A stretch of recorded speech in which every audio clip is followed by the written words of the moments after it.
ಮೈಸೂರಲ್ಲಿ ರಾಜ್ಯ BJP core committee ಸಭೆ ಆರಂಭವಾಗಿದೆ. ಚುನಾವಣಾ ಚಾಣಕ್ಯ ಅಮಿತ್ ಶಾ ನೇತೃತ್ವದಲ್ಲಿ ಈ ಸಭೆಯನ್ನ ಶುರು ಮಾಡಲಾಗಿದೆ. ಸಭೆಯಲ್ಲಿ ಪ್ರಹ್ಲಾದ್ ಜೋಶಿ, ಈಶ್ವರಪ್ಪ, ವಿಜೇಂದ್ರ ಭಾಗಿಯಾಗಿದ್ದಾರೆ. ಮಂಡ್ಯ ಕ್ಷೇತ್ರ ಹಂಚಿಕೆ ಬಗ್ಗೆ ಸಭೆಯಲ್ಲಿ ಅಮಿತ್ ಶಾ ಚರ್ಚೆಯನ್ನ ನಡೆಸುತ್ತಾರೆ. ಅದೇ ರೀತಿಯಾಗಿ ಚಾಮರಾಜನಗರ, ಮೈಸೂರು, ಹಾಸನ ಕ್ಷೇತ್ರದ ಬಗ್ಗೆಯೂ ಕೂಡ ಚರ್ಚೆಯನ್ನು ನಡೆಸಲಾಗುತ್ತೆ.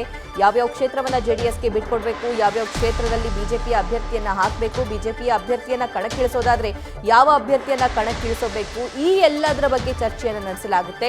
ಹಳೆ ಮೈಸೂರು ಭಾಗವನ್ನ ಗೆಲ್ಲೋದಕ್ಕೆ ಅಮಿತ್ ಶಾ ಅವರು ರಣತಂತ್ರವನ್ನ ರೂಪಿಸಿದ್ದಾರೆ.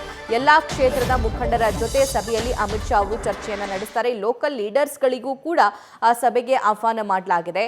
ಸ್ಪೆಷಲಿ ಮಂಡ್ಯ ಆಗಿರಬಹುದು, ಮೈಸೂರು ಆಗಿರಬಹುದು, ಹಾಸನ ಆಗಿರಬಹುದು, ಚಾಮರಾಜನಗರ.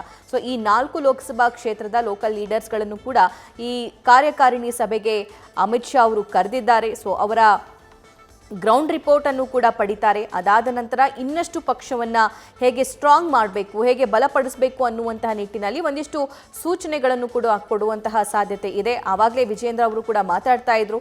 ಸೊ ನಾವು ಲೋಕಸಭಾ ಎಲೆಕ್ಷನ್ ಅಲ್ಲಿ 28ಕ್ಕೆ 28 ಕ್ಷೇತ್ರಗಳನ್ನ ಹೇಗೆ ಗೆಲ್ಲಬೇಕು ಅನ್ನೋದಕ್ಕೆ ಸಂಬಂಧಪಟ್ಟಂತೆ ಚುನಾವಣಾ ಚಾಣಕ್ಯ ಅಮಿತ್ ಶಾ ಅವರು ನಮಗೆ ಸೂಚನೆ ಕೊಡ್ತಾರೆ. ಆ ಸೂಚನೆಯನ್ನ, ಆ ಇನ್ಸ್ಟ್ರಕ್ಷನ್ಸ್ ಅನ್ನು ಕೂಡ ನಾವು ಫಾಲೋ ಮಾಡ್ತೀವಿ ಅಂತ ಹೇಳಿ ಈಗಾಗಲೇ ಸಭೆ ಕೂಡ ಆರಂಭವಾಗಿದೆ.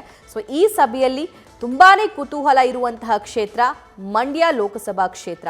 ಮಂಡ್ಯ ಲೋಕಸಭಾ ಕ್ಷೇತ್ರವನ್ನ ಬಿಜೆಪಿ ಉಳಿಸ್ಕೊಳ್ಳುತ್ತಾ ಅಥವಾ JDSನವರಿಗೆ ಬಿಟ್ಕೊಡುತ್ತಾ, ಬಿಜೆಪಿಯಿಂದ ಅಲ್ಲಿ ಅಭ್ಯರ್ಥಿಯನ್ನ ಕಣಕ್ಕಿಳಿಸೋದಾದ್ರೆ ಆ ಅಭ್ಯರ್ಥಿ ಯಾರಾಗಬಹುದು, ಇದೆಲ್ಲದರ ಬಗ್ಗೆ ಸಾಕಷ್ಟು ಕುತೂಹಲ ಇದೆ. ನ್ಯೂಸ್ ಫಸ್ಟ್, ನಿರ್ಭೀತಿಯಿಂದ ನಿಮ್ಮ ಪರವಾಗಿ.